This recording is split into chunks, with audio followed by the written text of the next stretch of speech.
Di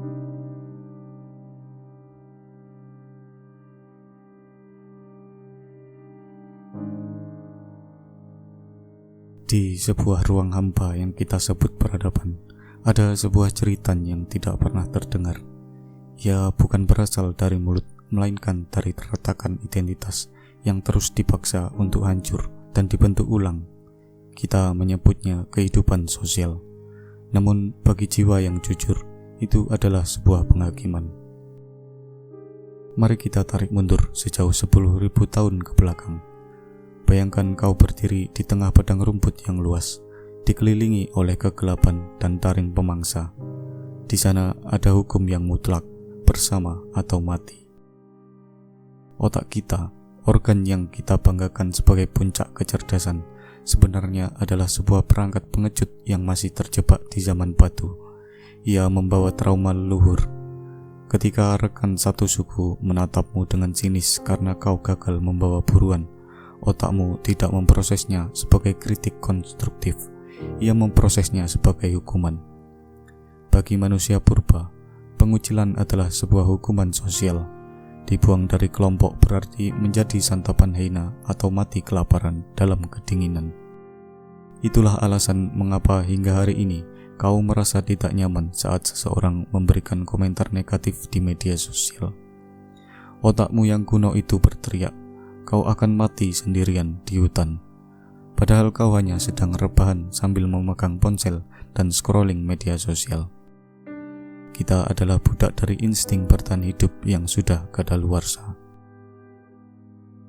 Charles Horton Cooley pernah menawarkan sebuah konsep yang terdengar puitis, looking glass self. Konsep ini menyatakan bahwa diri manusia terbentuk melalui interaksi sosial dan persepsi orang lain terhadap diri kita. Individu membayangkan bagaimana mereka dilihat oleh orang lain, menilai penampilan, dan mengembangkan harga diri berdasarkan asumsi penilaian tersebut. Namun, mari kita lihat sisi gelapnya. Jika diri kita adalah cermin dari penilaian orang lain, maka kita tidak pernah benar-benar memiliki wajah. Bayangkan kau berdiri di tengah sebuah ruangan yang penuh dengan cermin retak. Setiap cermin adalah mata orang asing. Mereka mengatakan kau terlalu baik. Orang di sebelahmu mengatakan kau harus menjadi lebih baik darinya. Sementara yang lain mengatakan kau menjijikkan. Lama-kelamaan kita berhenti melihat diri asli kita sendiri. Kita mulai merias wajah kita sesuai dengan apa yang orang lain katakan. Identitasmu menjadi sebuah mosaik dari ekspektasi orang asing. Kau tidak lagi mempunyai kontrol atas hidupmu. Kau adalah objek yang terus-menerus dipahat. Boneka yang dikendalikan oleh orang lain secara tidak sadar. Kita menjadi hantu yang menghuni tubuh kita sendiri, sementara kemudi hidup dipegang oleh opini publik yang abstrak dan kejam. Leon Festinger menyebutnya social comparison theory. Dalam narasi gelap ini, mari kita sebut itu sebagai kanibalisme harga diri. Kita tidak menilai diri kita berdasarkan standar moral atau kebahagiaan internal. Kita menilai diri dengan mengintip ke halaman tetangga. Di era digital ini, arena gladiator itu berpindah ke layar kaca kecil di tangan kita. Kita melihat teman yang mengunggah foto liburan saat kita sedang lembur, mantan kekasih yang tampak lebih bahagia dengan orang yang lebih kaya, orang asing yang tampak memiliki hidup sempurna tanpa cacat. Setiap kali kita membandingkan diri, kita sedang menusukkan belati ke dada kita sendiri. Kita menciptakan hierarki di mana posisi kita selalu berada di bawah kaki seseorang. Rasa takut dinilai muncul karena kita sadar bahwa kita pun sedang menilai orang lain dengan kejam. Kita takut dihakimi karena kita adalah hakim yang haus darah bagi sesama.